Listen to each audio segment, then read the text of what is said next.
Assalamu alaikum wa rahmatullahi wa barakatuh. მოგესალმებით ყველას. გილოცავთ ყურბან ბაირამის დღესასწაულს. უზენაესმა ალლაჰმა იყაბულოს ყველა თქვენგანეს ყურბანიც და სხვა ღვთისმსახურებებიც.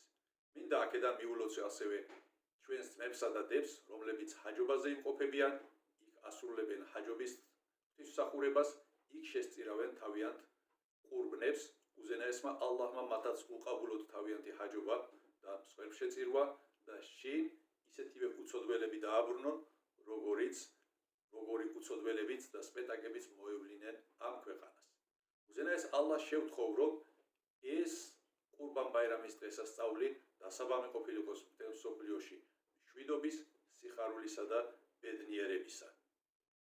ყურბანი, როგორც მსხვერპლშეწირვა ჩვენგან, ჩვენი გამჩენის მიმართ, ყოფილიყოს მიზეზი, რომ ჩვენ ყველაფერი, რაც გაგვაჩნიას ნაფსის სახით, საკუთარი ნების სახით, ალლაჰის ნებისათვის დაგვემორჩილებინოს, ალლაჰის ნებისათვის შეგვეწიროს და მის მორჩილებაში გაგვეტარებინოს მთელი ჩვენი ცხოვრება.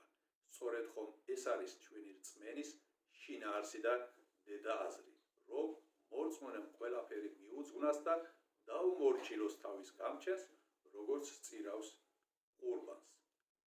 იგი წმინდა ყურანში გვასწავლის შემდეგნაირად, რომ ჩვენი ნამაზიც, ყურბანიც, სიცოცხლეც და სიკვდილიც მხოლოდ სამყაროთა გამჩენ უზენაეს ალლას ეკუთვნის, თორემ მისი არც სისხლი და არც ხორცი არ მიდის მასთან, არამედ მასთან იმკვიდრებს ჩვენი მორჩილება და ღვთისმოშიშება, რომელსაც ამა თუ იმ ღვთისმსახურებით გამოვავნეთ.